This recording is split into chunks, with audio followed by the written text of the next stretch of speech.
Thanks for staying with us. So we're still having this African-themed Christmas, and we're so excited about this season. Anyway, the RCCG, the Redeemed Christian Church of God, the parish, the City of David Parish, launched an online Christian dating platform for mature singles.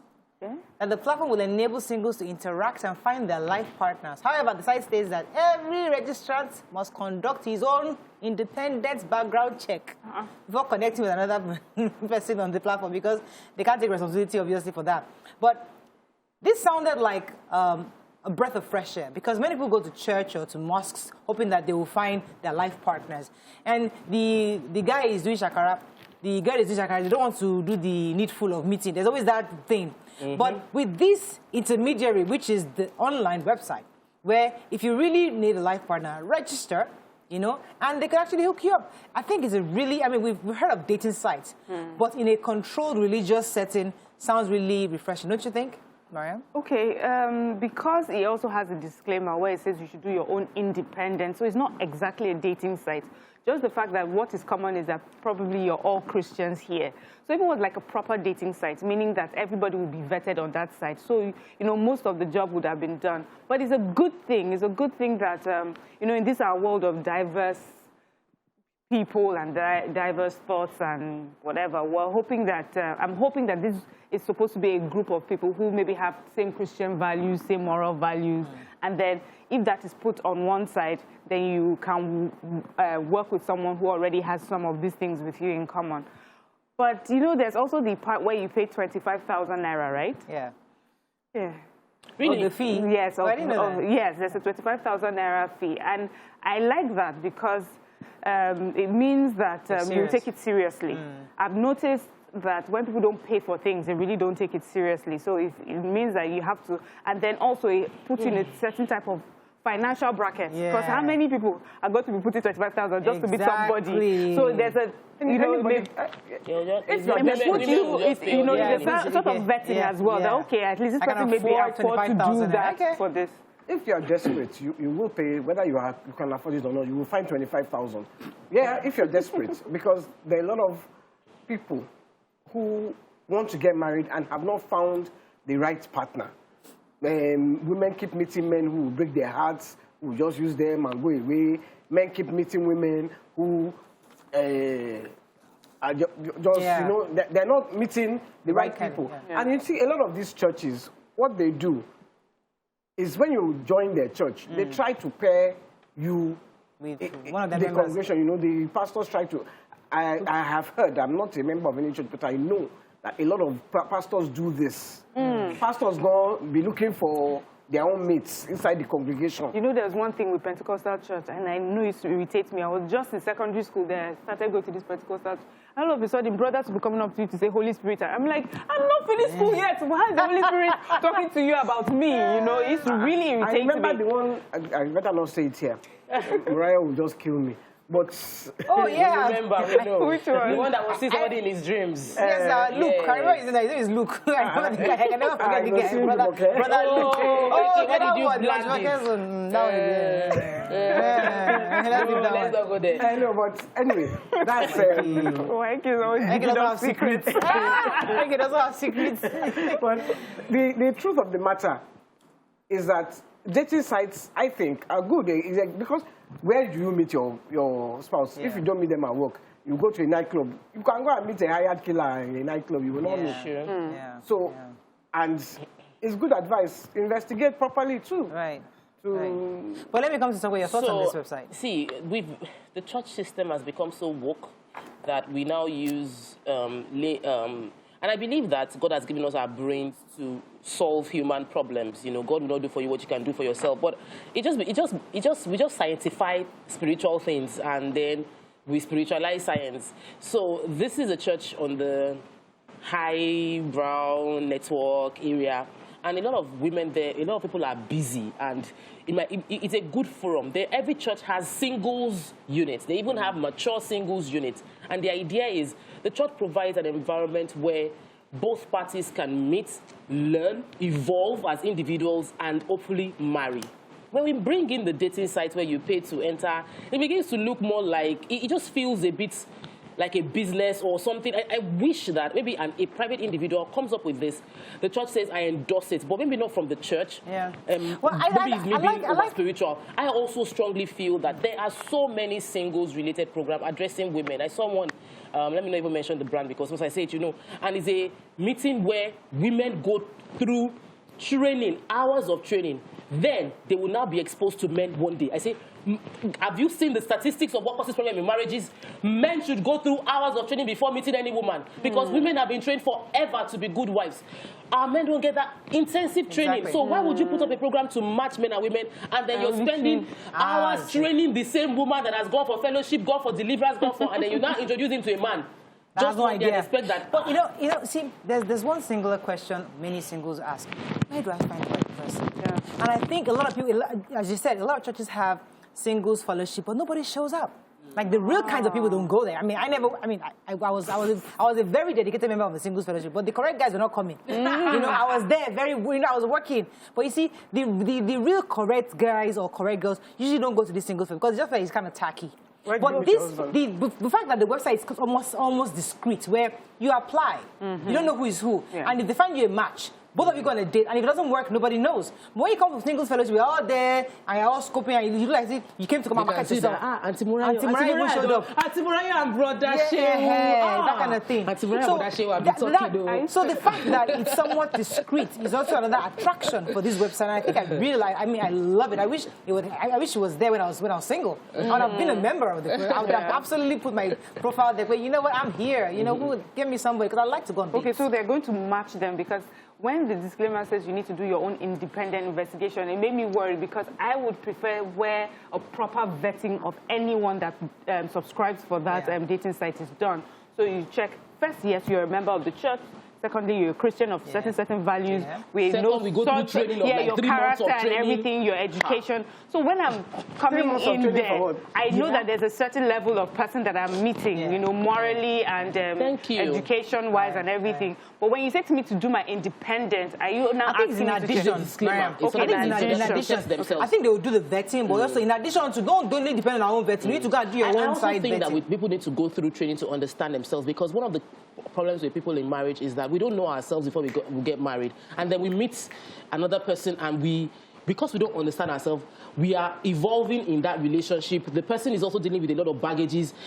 If only we let people go through trainings to know themselves, become leaders, self-leadership, self-awareness, they evolve. And then by the time you are meeting each other, you know yourself, you know your life, you know your love language, you know what your pet peeves are, you know what your boundaries are. Some of us discovered our boundaries, our pet peeves, our love language inside the marriage. Okay. Imagine how horrible it would have been for the partner who doesn't know, who is saying, well, how can I love you? And you two, you don't even know how they can love you. So imagine if you've already gone through that journey pre-marriage. It makes it easier. You still have challenges in marriage, but it helps when you know Let's go on a quick break. You only find out. Yes, now. Until you're married. Well, let's go on a break. Then we come back. You know, it's Thursday, our gisting day. Stay with us. We'll be right back.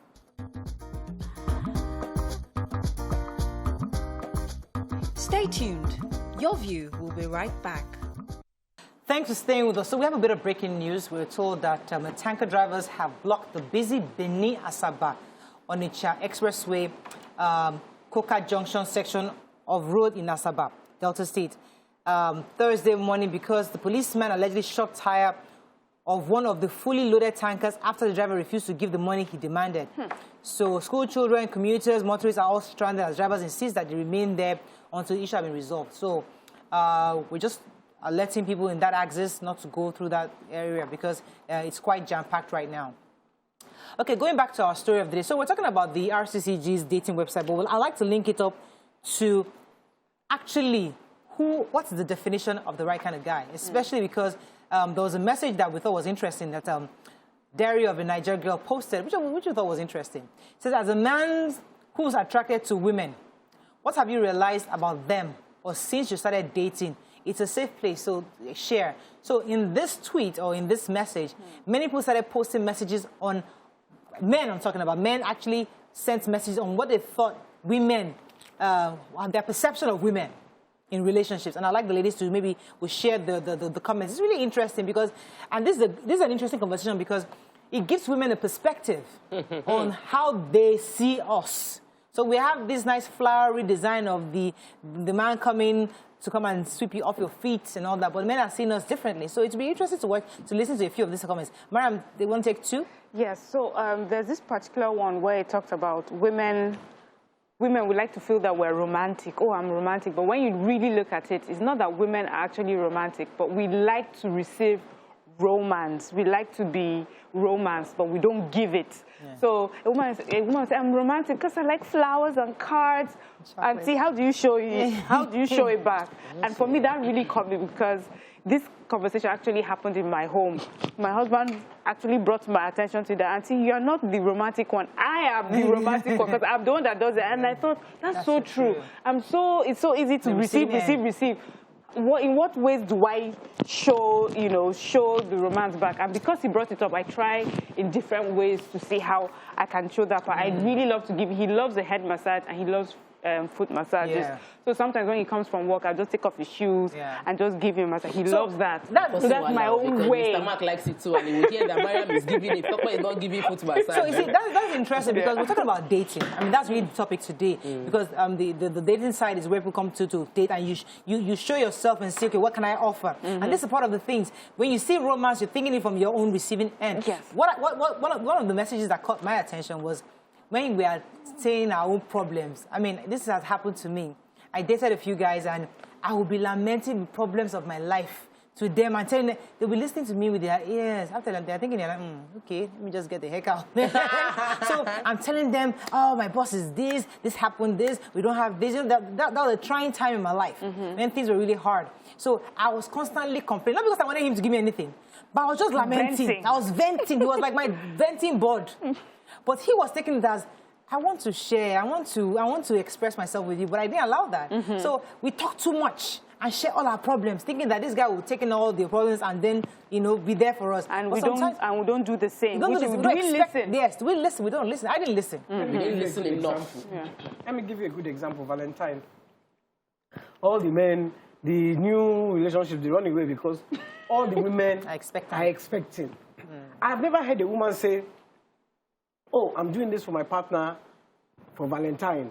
We're always expecting the new iPhone, the new Kaneko, the new Samsung. We always want something, but I never see us reciprocating. And if we are going to even reciprocate, the best way we know how is to cook. I will cook for him. What if he's on a diet? Okay.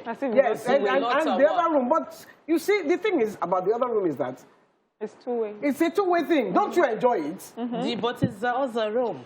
So we even feel that's the other room, as you call it. The other, we are even doing you a favor by giving you that other room. On the Valentine Day. If it's Valentine Day, today you are going to know that I gave. Oh my God! That is our attitude, and it's the truth. That's our attitude, and you're right. So let me take this one. Let's take another one. Yeah. Someone says a lot of them simply do not understand that feelings are not facts. Because you feel a way doesn't mean it's true. Please work on yourself. And now this is really, really true because women are feeling people. We are more feeling. We are more in tune to our intuitive part of our being. Yeah. So we feel, and we feel that because I feel it. And it reminded, I was in a relationship with someone, and I just always felt that he cheated. Like, I never caught him. The feeling? It was a feeling.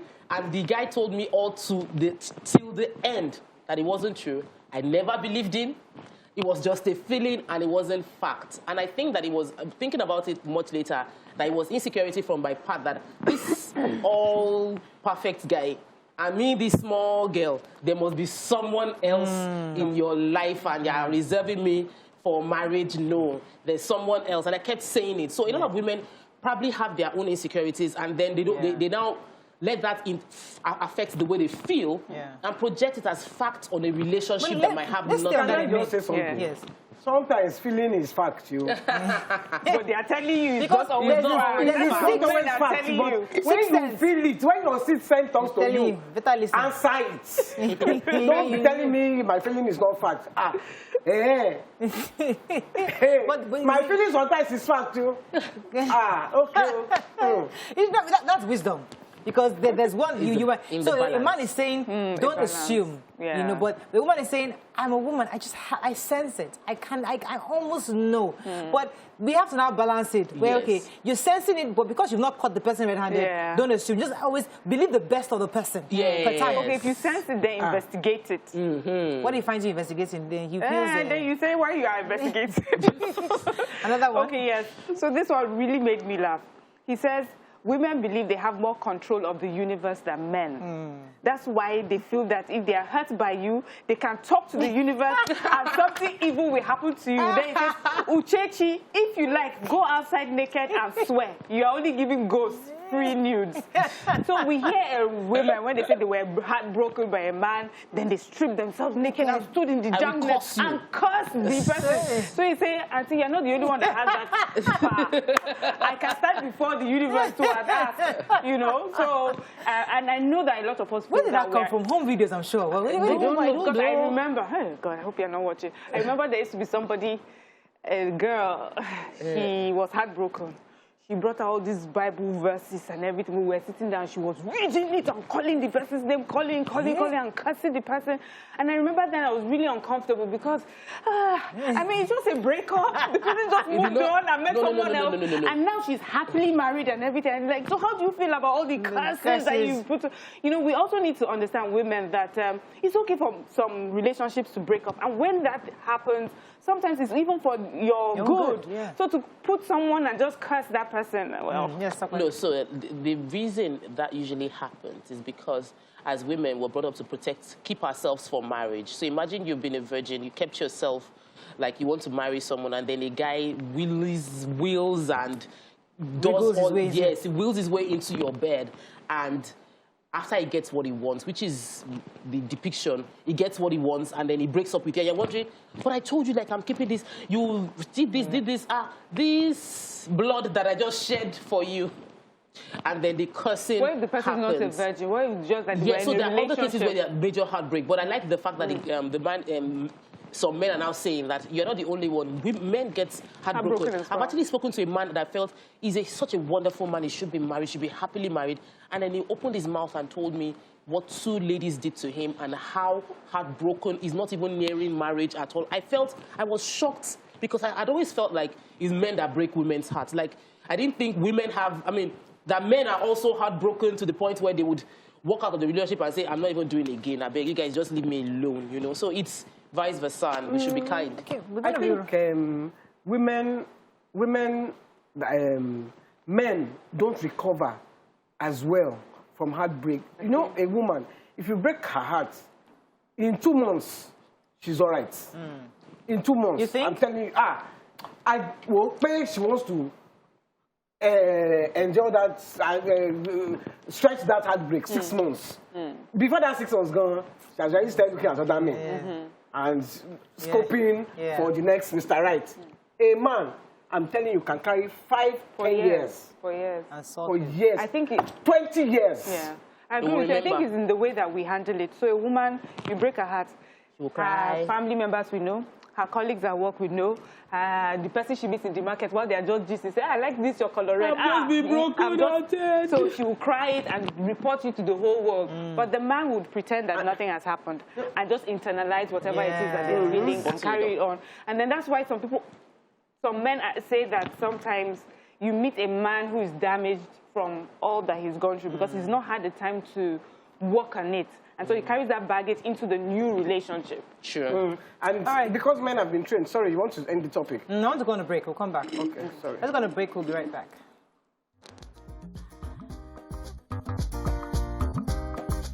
Stay tuned.